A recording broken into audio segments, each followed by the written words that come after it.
thank you so much for being here today, Renita, who is a very, very special, I would say, all-time Bunch friend at this point, I think. That's right. We're buds. Yeah, totally, right? I think we kind of go back to like a Twitter connection, back when it was called Twitter instead of X. Because Renita is not only an amazing coach and an amazing content creator, she's also just a really, really great relationship builder. And I think you actually found us and connected, and it's been a truly great journey over the years to be able to learn from you, co-create with you, and just see also how your journey unfolds, bringing you from New York to Paris, and really, really happy to have you here today. For those of you that have not met Renita yet, in the app, for instance, or in real life, or on the webinars and Zoom calls, Renita has extensive, when I say extensive experience in coaching, not only leaders, but also just all walks of life type of people that want to change the world. I would summarize this probably, mostly for the better. And right now you're focusing on deep tech founders. So I'm really curious to hear your take a bit more on this, how that came to be and what you also describe as such. But I found you super fascinating also because I think it's truly great to see multifaceted professionals and people, and I think you've done just so many things, from Juilliard training in concert piano to martial arts to like doing an MBA to training Navy SEALs candidates or special forces. Exactly, for years and years and years, and writing so much about resilience, and it's just really, really cool to always consume insights and wisdom from you, because you bring so many different perspectives to it. And for those that don't know, Renita is, I think, if not the top contributor, I think it is the top contributor on Bunch when it comes to safe tips. It's multiple thousands at this point. So many people learned and appreciated your frameworks. So really excited, and welcome. Thank you. So heartwarming. Thank you. It's really great to have you here. But tell us a little bit more about this deep tech thing before I throw questions at you en masse. Yeah. Well, deep tech is one of these words. If you ask 5 different people, you'll get 5 different definitions. But the one I go with is it's more science-based technology. Often includes hardware. So we're talking about robotics, aerospace, and it's the founders that are solving big planetary problems that you can't solve with software alone. So I'm actually in Barcelona at the moment at the Barcelona Deep Tech Summit. And so my head is full of all these amazing companies building solutions to manage our genes, or to do things with satellites, or concrete that repairs itself, or zero carbon emissions. Climate change is a big part of deep tech. So it's a big rabbit hole you can dive down if you start. Interesting. Super cool. Thank you for giving us a bit of a taste for it. I have many questions about this, but I will hold them back because I know we all came here today to learn about how to reflect better on our current year that passed in like one moment, it seems. I don't know how it even happened. Like, I have no explanation for this anymore. Since like 2020, everything is just different in physics. So we have a full list of questions for everyone who has questions as we go along. I know many of you submitted them, which is really great. So I'm gonna literally have an easiest job in the world, just reading them out basically and listening to Renita's answers. But if anyone comes up with more questions, please throw them in the chat, or also use the queuing function on the left panel. There is this, I have a question thing, and then it creates a queue, and you can just also unmute yourself and ask. It's a little bit more interactive, whatever is more comfortable for you. We can do either way. And let's get started. The first question I have on my list, Renita, if you're ready. I'm ready. Nice. Let's go. Is the end of the year is a surreal experience. I'm going 100 miles an hour to try and finish everything, and then it comes to a screeching halt when I run out of time. How can I transition into a more relaxed and present mode for the holidays and avoid that feeling of whiplash? Are there any rituals or exercises you'd recommend? Yeah. Well, you sent me a couple of these questions in advance, and I just wanted to start off by saying to everyone, I feel like we're just too hard on ourselves. You know, we're just constantly flagellating ourselves for not getting enough done. We're running out of time. How did I screw that up? Why didn't I do that better? So I just wanted to start by saying, I think, we have to cut ourselves a little bit of slack. There's a lot going on in the world. There's a lot of change. Our bodies just weren't designed for this level of change and speed and information. Just the sheer amount of information we're taking in on a daily basis. And I think we're just starting to see the outer limits of our capacity. I have been speaking with several people who call me for coaching, and they're suffering from burnout. Here in France, there's an actual medical diagnosis for burnout. I don't think we have that in the U.S. yet, but so I'm just seeing more and more people burning out. So just wanted to preface with that. And so my thought was I could share some ideas of how to create systems. I've spent this year just kind of noticing my own tendencies and finding ways to create systems to manage myself. That's really what this is about, managing ourselves when everything around us is driving us to do the opposite, right? So I think what we're all used to doing is rushing to the next thing. So we're never in the present moment. We're rushing to the next moment, thinking about maybe moments, months from now. And the goalposts keep moving, right? We never reach that goalpost. So that was kind of the sense I got from all the questions, right? And so I think the first thing we need to do is recognize it's not just going to happen on its own. You're never just going to check off the last thing on your list and say, okay, I did all the things that I was supposed to do. Now I can relax. Because we all have gotten addicted to that stress, to that sense of rushing, to that sense of, what do I have to do now? So even if you did technically or theoretically check off the last thing on your list, you still wouldn't be able to relax if you, like most of us, I'm guessing, are kind of addicted to that level of stress and adrenaline. And I know this because I was on vacation in Italy a couple weeks ago, bike riding in southern Italy, probably the most laid-back place in the world, one of them. And I still found ways to get stressed, right? In the travel getting there, in the hotel, are they going to have this? Am I going to be able to find something to eat?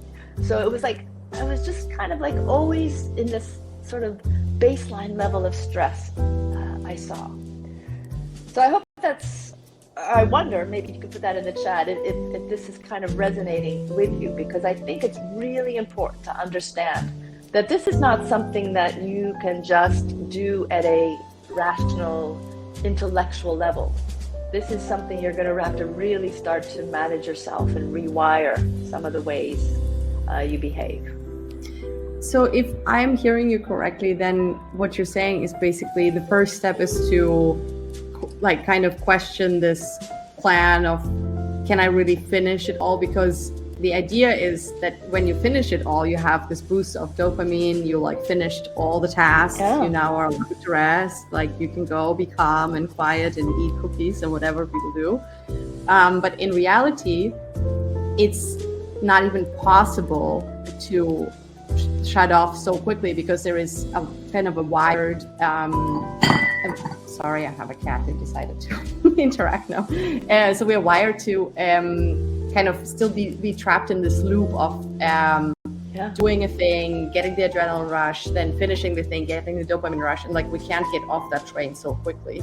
I think even more so the question then kind of poses itself, what are actually transition mechanisms, or how can we put ourselves in the right mindset for the season where we have the opportunity to spend more time with our families, we have the opportunity to spend more time with ourselves, and it's just so difficult to get into that mindset. What can we do to get out of that practice? Yeah, so that's what I think we can talk about, is some of the concrete ways. And concrete is the key word here. So I found a very simple tool is just taking things out of my head and putting them on paper. So I'm always carrying a notebook now. And so whenever I find myself agitated about something, I just put it down on paper. So it might be as simple as, what am I worried about? So let's just use this very banal example of traveling from, going from a conference in Turkey to this amazing bike vacation in Italy. And I was worried about the connection, right? The flight connection. If I miss that flight, then I'm going to miss the beginning of the trip. And then how will I catch up? Like, I was going all the way into the future that I already missed my flight and getting stressed out about that. So I created this, I used time, first of all, as a tool to say, all right, here's what I can control right now. There's no way I can know about whether the flight is going to be on time. So I'm going to wait until the morning of the flight, right? I've just put in some guardrails for myself. I'm not going to worry about this issue until this happens. And I just kind of mapped it out on paper so that I could see, oh, there's some certainty here, because it was really the uncertainty that was creating all the stress. And I hope you can find the equivalent in your own situation, where you say, all right, there's nothing I can do about this thing right now. Once I find out the new information, then I can do this. And I think somebody asked about worst case scenarios. So you might even sketch out those. What is the worst case scenario? For me, it was the flight is delayed. I missed my flight to meet up with my family, so I have to take a train instead. Or maybe worst case scenario, I take an Uber, right? So I just sketched out those options, and I said, oh, I have options. And I'll wait until the thing happens to figure out which option is the best. So this is what I mean by managing ourselves, because this is not going to happen naturally. We have to come in and really just watch the way our minds work and put guardrails around our thinking, because our thinking is going to go to the worst case scenario, or the negativity bias. I'm sure you're all familiar with that. So yeah. I use this kind of just in time thinking, where I'm not going to think about this until this happens. And that I found is it's a way to feel like I'm in control, because I put in my own guardrails, I guess what we'll call it. What are you thinking about when you think about the end of the year now? Do you have similar kind of stress cycles going on, or are you already in this phase where you're already getting into reflective mode and transitioning out of it? Yeah, I guess I've kind of gotten out of the end of the year, beginning of the year, this getting all attached to this sort of I guess it's a way of ending something and beginning something fresh. But I have fallen too often for that fresh start. Oh, in January I'll do this, right? I have just seen over too many years that energy just doesn't last, right? So I prefer to be consistent. That's just something that works better for me. And in fact, what I will say is, if I ever feel myself saying, oh, I'll start doing that in January, I actually say, well, why don't we just start doing it now? Let's just do a version of it now. And so something else I wanted to share was this idea of starting more incrementally. And what I find with my clients is they really struggle to start what I would consider incremental.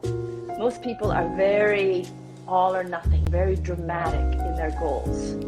And you can actually you just need to lift some of that inertia.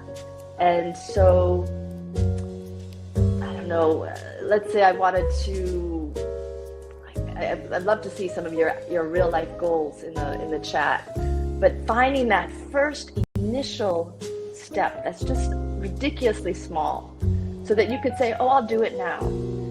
And I found, what was I doing? Oh, it was a little embarrassing to say, say some of these things, but they work. So I'll share them and maybe they'll work for you too.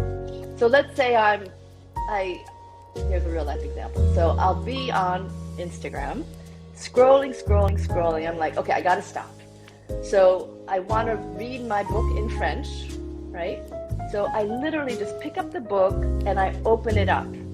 So now the inertia from getting off Instagram, I don't have to start reading. I just have to open it up to my bookmark. And somehow that's enough, right? I've broken through the inertia. Now it's like, oh, the book is open. I might as well start reading. And so I think we can find a lot of things like that in our days where because there's a lot of inertia about, now I have to start reading in French, right? This language, that's not my native language, it's studying. But I can open the book. So it's the same thing for opening a document, right? Open the document, give it a name, and then that's your first task. And I find that a lot of people that's not enough for them. Yeah. It's so true. I think this feeling of the first step needs to be grand and it needs to be good enough. Otherwise, it's not worth it. And then we need to make space and time, and then we never have space and time. So the first step just never happens. It's such a common fallacy. My former PhD supervisor actually used to apply this to a writing process by saying the first draft only has one job, and that is to be done. It doesn't have to be good. It doesn't have to be understandable. No one really needs to read it.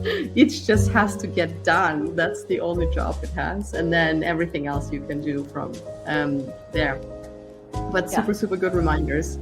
Moving into the second question, actually. And I think the self-compassion comment was really good. I also tried to pull up the TED Talk and link it there for those of you that are interested in digging deeper into it. That question namely has to do with this. 2023 went by incredibly fast. I'm not really sure what I even accomplished. Do you have any suggestions on how to reflect and celebrate my wins? Well, I'm assuming that people are familiar with all the bloggers who write these weekly reviews. I think James Clear does. So for me, sometimes that feels a little overwhelming. I think they say take a day and a notebook and just go do this big massive yearly review. And I've never done one. It just feels too overwhelming. So something that I have done is just have a couple bullet points for every month of things that I've accomplished. And that's ideally you would do it as the year goes on, but you could do it now. Just go back and maybe find 3 highlights from the past for each month. And I guarantee you'll find more than 3 once you start doing it. And then there's this sense of, that's right. I wrote that paper. Oh yeah, I published, I launched this blog or this podcast, or I finished that project, or I hired this team, or you'll just start to see this accumulation because you've been doing stuff this past year. The fact that you don't feel like it's enough isn't a reflection of how much you've actually done. And I just saw a highlight, or a headline of this new concept called productivity dysmorphia. Productivity dysmorphia. And dysmorphia, I think, is the idea of this distortion of what actually is. So it's usually associated with bodybuilders who think that they don't have enough muscle, or people who have anorexia who think they're fat when they're actually skeletal. So it kind of, but I think those 2 words together, you just kind of understand immediately. This productivity dysmorphia is the fact that you've been getting things done, but it never feels like enough. And so that's just another thing that you need to realize. It may not ever just feel like enough on its own. You're going to have to take active measures to say, I was productive, and convince yourself of your own productivity and say that was enough. It's also really good to see. Thank you, Maria, for sharing the year compass. I think sometimes when we think about these annual review exercises, we think about them from a perspective of, I need to set good goals. I need to set myself up for success. So it feels like it's another chore almost. And it's actually so true. Every of these exercises, the majority of time you actually spend thinking about the past year and like collecting wins, collecting learnings, reflecting whether people were good to you, which people were not so good to you, what do you need to keep, what do you need to move out. So it's similar like bias, even when you think about these annual kind of like reflection exercises. The majority of the time is actually, and focus is spent on helping you reflect of where you stand, what you already have achieved, and like what even happened. While I think when we think about them, we always think about them as like a tool, or at least I think this way, and I think many people I talk to, like fellow founders, are also very focused on, oh no, it's just like, so we're successful in the next year, we need to do this. It's like this thing we need to do that will make us like stronger. Yeah. I will say one habit I did finally develop this year was, I guess it's bullet journaling. Every day I would note down what happened. And there were it was mainly factual. Here's what I did, because I was in this place where I was wondering, like, what have I accomplished this month? And now just I look back at the bullets and I say, oh, right, I did. I met with all these people. I published all these things. And then you just start to, it's a reset of this sort of, I don't know this where it comes from, but this idea that we're not accomplishing enough, whatever that means. So it did take me, I do have this natural resistance to reflecting and writing down some bullets, but I've created a habit now where I sit down in the morning, actually, the day after, and with my big cup of coffee, take 15 minutes, write down 3 to 5 bullets. Sometimes I get in the groove and can go more. But I have found that very useful, because now I just have this running list of the things that I've done, and it helps me make a case against myself that you've been productive, you have accomplished things. It's super good. I mean, this is such a great motivator to actually keep reflecting on a regular basis. I'm sure everyone here has picked it up and stopped it again, and picked it up again and stopped it again. Most people probably did. And I think the kind of like accounting on how much progress you're making is such a better motivator, I find, than like many others to actually keep reflecting. It's a really cool question, how many people actually have done it. Yeah, exactly. We can wing a little poll. How many? Maybe we can be more specific. Who has done it last year? Maybe can raise their hand. Has done bullet journaling? The annual review. I was sorry. I was referencing the conversation in the chat because Kula actually asked. It's actually interesting to see how many actually do it. So a few thumbs ups and also some thumbs downs. More thumbs ups than thumbs downs. It's interesting because I think if I would ask, have you ever tried it? Has everyone tried it at least once to do this really? Yeah, this is interesting because I've tried it. Some thinking faces. I've tried it for the first time, I think 4 years ago, and then I did the first 2 years, and then I had a slip. No, actually, I did 3 years. Then last year, didn't do it because I was too overwhelmed with everything. And I wanted to do it in January, and then January slipped away, and then it was February, and I'm like, what's worth annual review? Yeah, we are already in 2023. Let's just roll with it. So it's really, really good because a lot of the insights that you're sharing are kind of about the continuation and like the actual rewards when you continuously reflect. So it's really good to hear that. But speaking about New Year, maybe let's start switching focus a little bit. We have a few more questions to go. There was also one that was, of course, productivity galore. How can I achieve more next year? Is there a better way to set goals than another New Year's resolution? And I know this is a topic that's very dear to you. No more New Year's resolutions. Right. What is the better way to create a vision for the year? Yeah. Well, I think the key problem is those moving goalposts. So the first step is to start with the end in mind, one of the 7 habits of highly effective people. Because I think if you go through the exercise of telling yourself, what is really success going to look like? What are the goals that I really want to achieve? Just, the usual stuff. I feel like people are too often, they might come up with some goal that sounds good, and then they just start moving towards it. And so there's not a sense of the meaning of the goal. How am I going to know when I've achieved it? How am I going to know when it's not a goal that I really want to pursue anymore?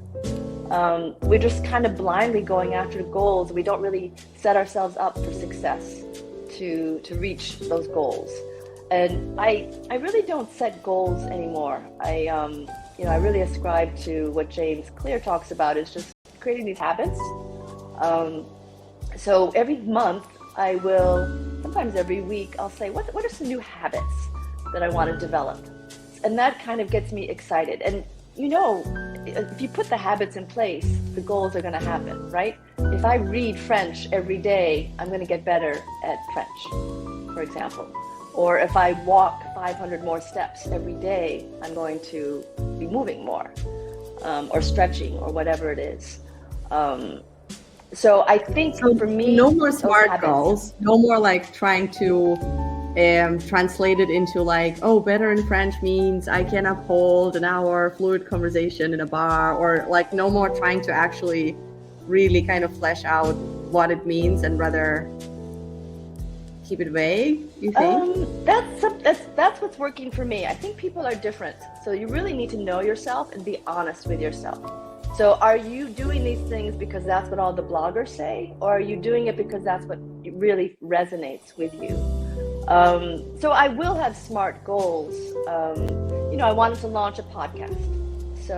But I didn't put a really hard deadline on it because I wanted it to be fun. I wanted it to be, I didn't want it to be stressful. I didn't have any external deadlines. So that was just kind of this goal that was out there, and I knew that if I had enough conversations with founders, then eventually I would be able to publish the podcast, right? So, and then here's the piece that I've been working on, which is if things don't go so well, it's okay, right? I did my best. And there's usually that gap of time between that sense of, I screwed up, and then where you finally move on. And so I'm really working to shorten, to close that gap. So it's minutes sometimes rather than days or weeks, right? So I think that's something we can all train ourselves to do, is just accept what happened and then move on. So I'm getting away from goals, but I feel it like makes that sense. helps. It makes sense because I think when we met, nice. The first sound reaction, right? Yay. That's what that was. When we met, you were talking and writing a lot about the VUCA world, right? And when we think about VUCA and like constant change and everything changing so quickly and us not being able to adapt, then even this task of like being able to foresee, because goals are not visions, right? I find it almost like aspiration or vision is easier for me because I feel like, I know kind of who I want to be, like what types of people I admire and how I can describe it. Mm-hmm. But it's very hard for me to break it into goals. And when I think about a year as a startup founder, it's been always constantly very challenging when you are in an environment where you don't even know whether the product is going to be the same by the end of the year, to be able to predict what is the year in numbers going to look like. And I think a lot of the parts that you're describing remind me of this, because in the end, how we tackle uncertainty in product land or in startup land is by not trying to plan too far ahead, because the plans are going to go out of the window in like a month from now.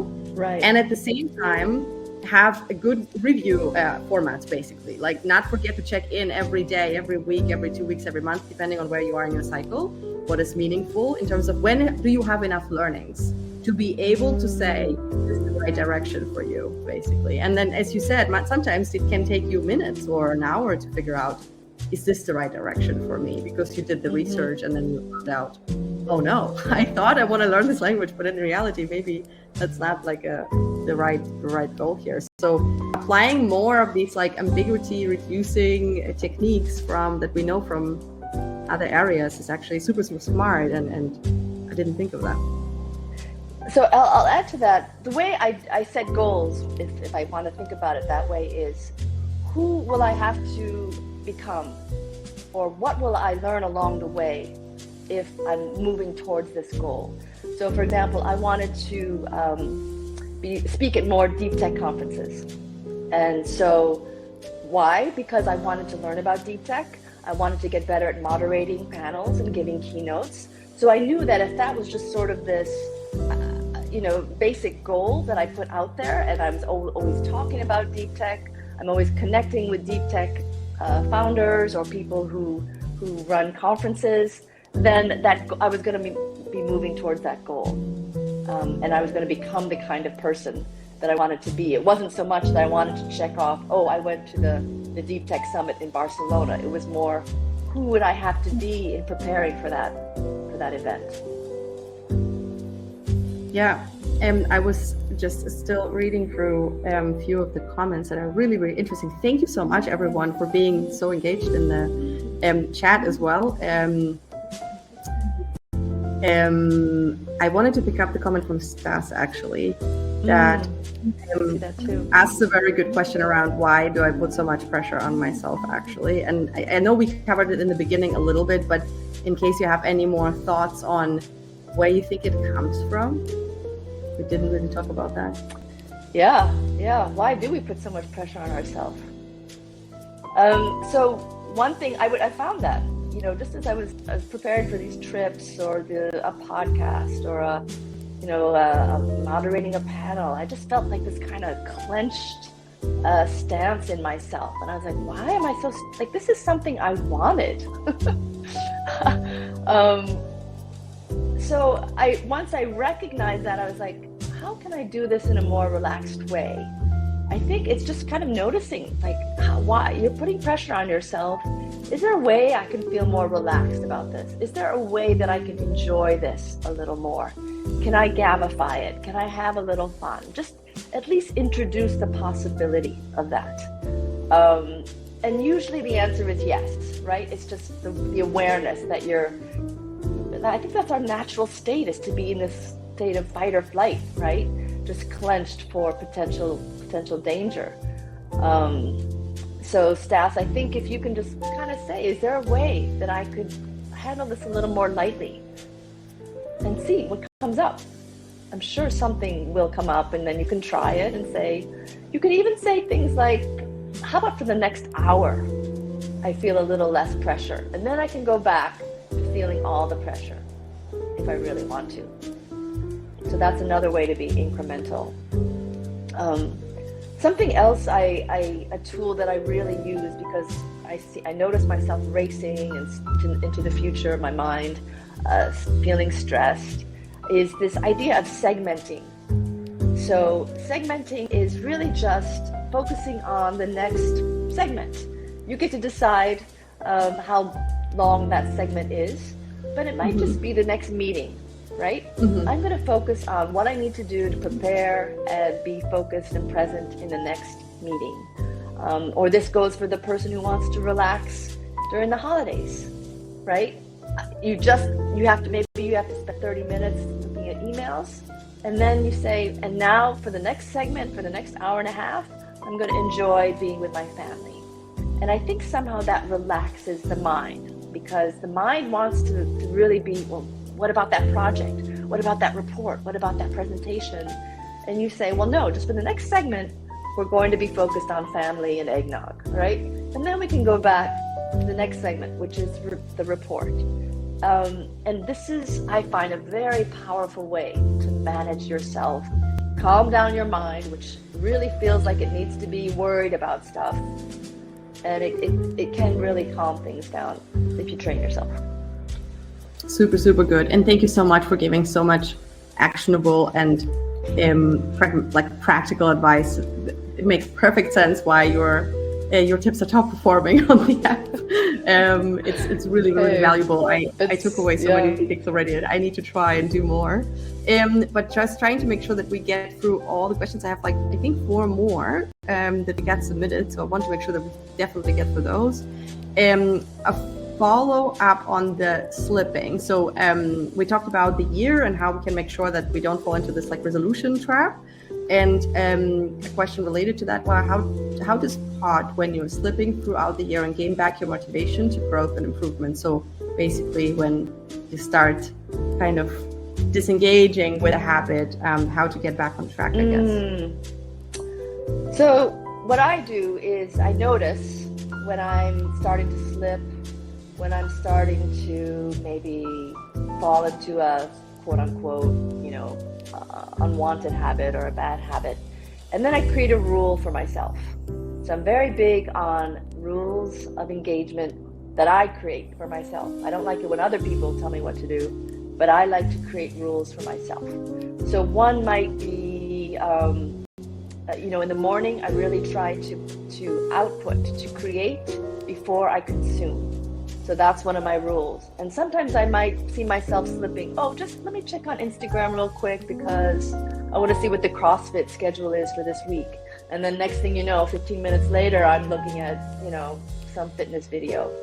So I noticed that, it's very easy to justify, I wanted to, look at this fitness schedule.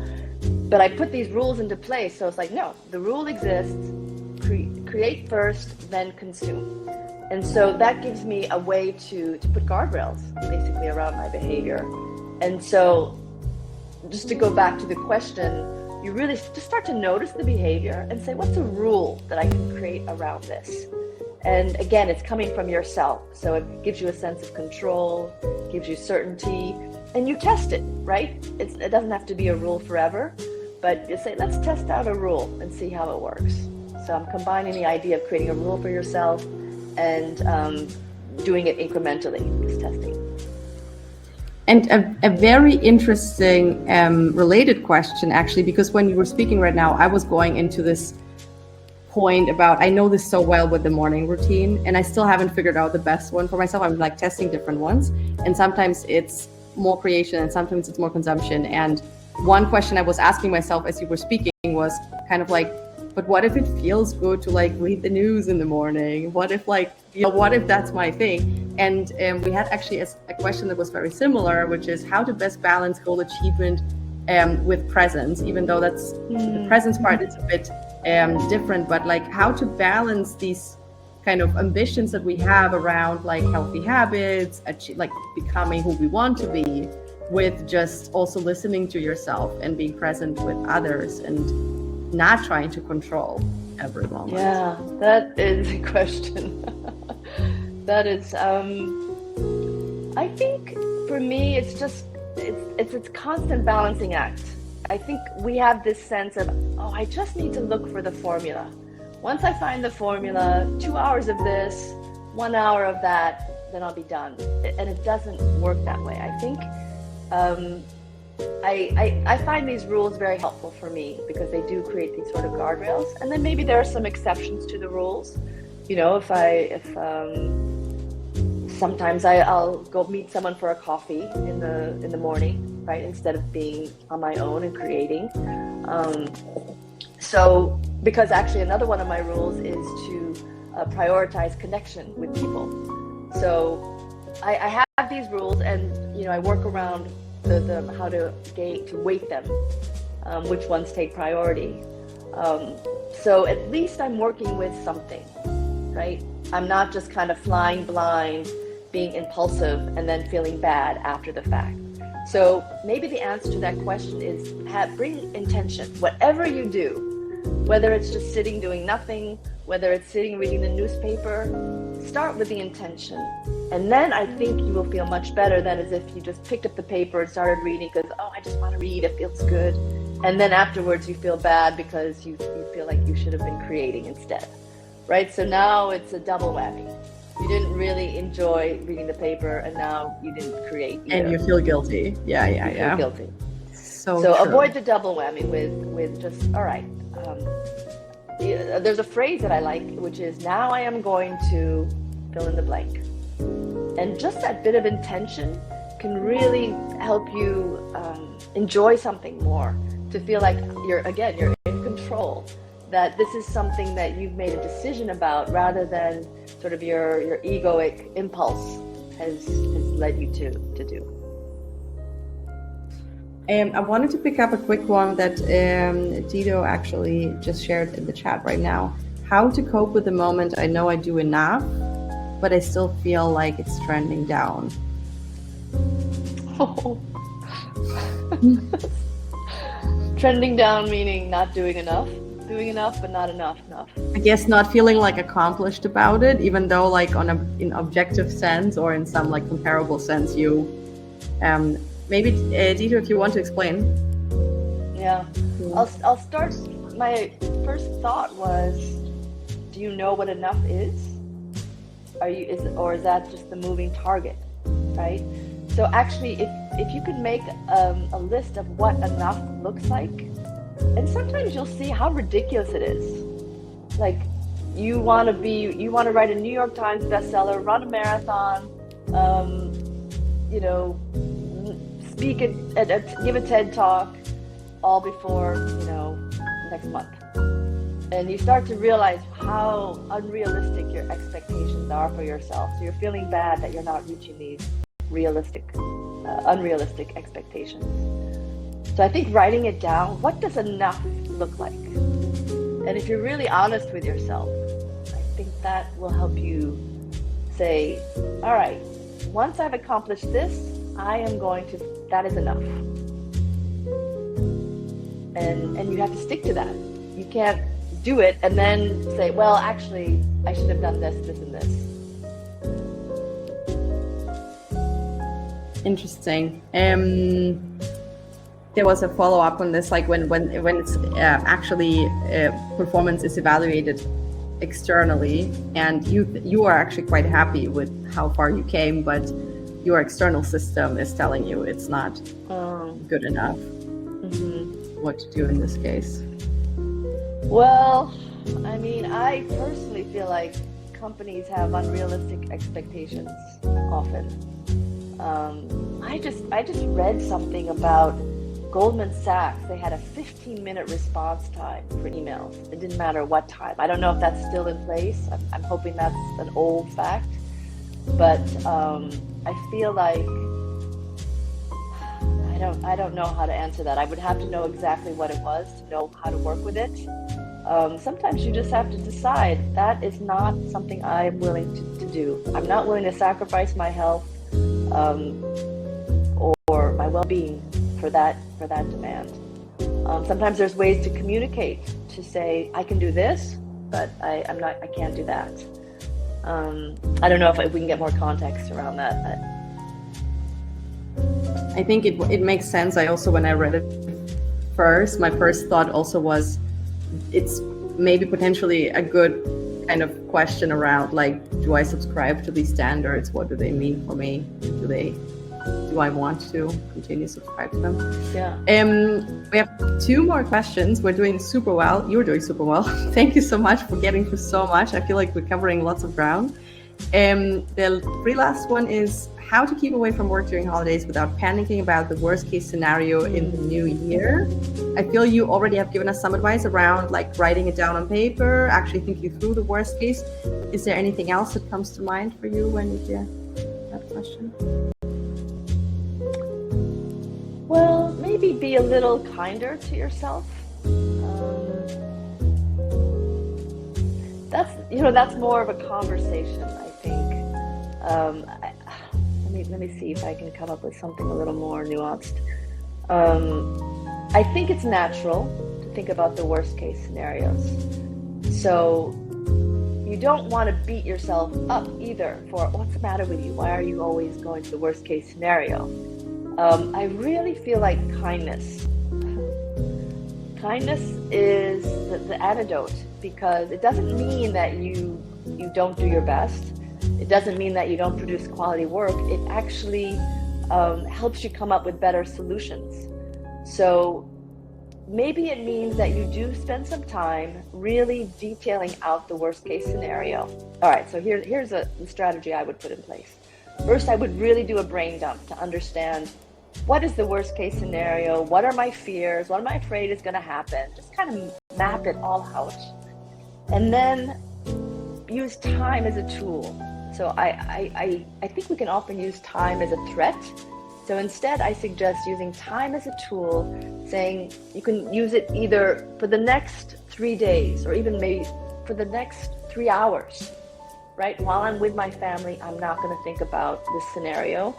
But in 3 hours, I can spend another 15 minutes thinking about it if I want.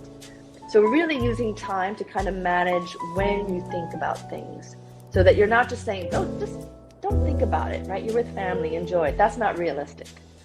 So be realistic, but really try to create some compartmentalize, maybe segment a little bit. Sometimes I suggest to people, schedule a time to worry.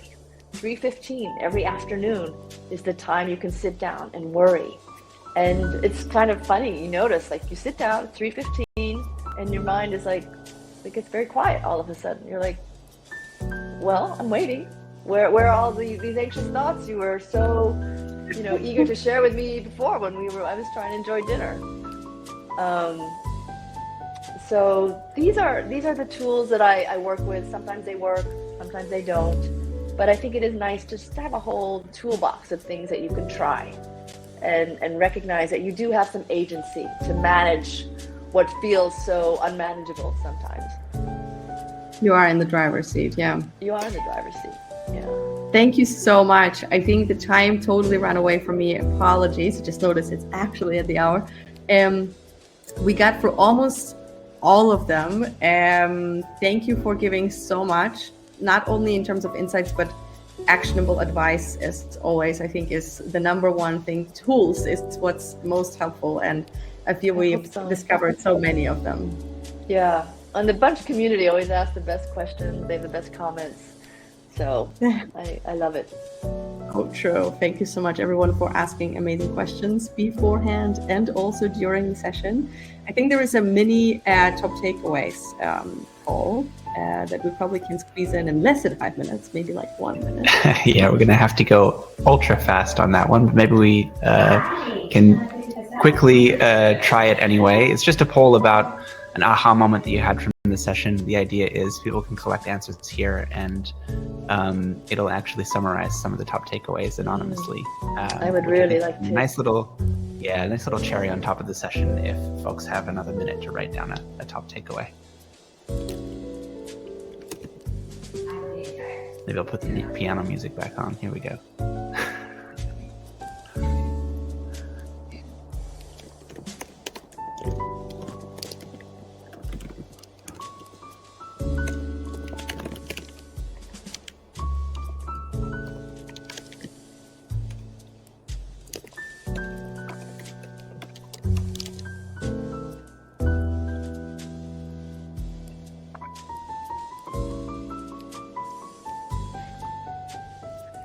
Wow, already lots of cool ones there. You can also thumbs up certain answers as well that you found particularly useful.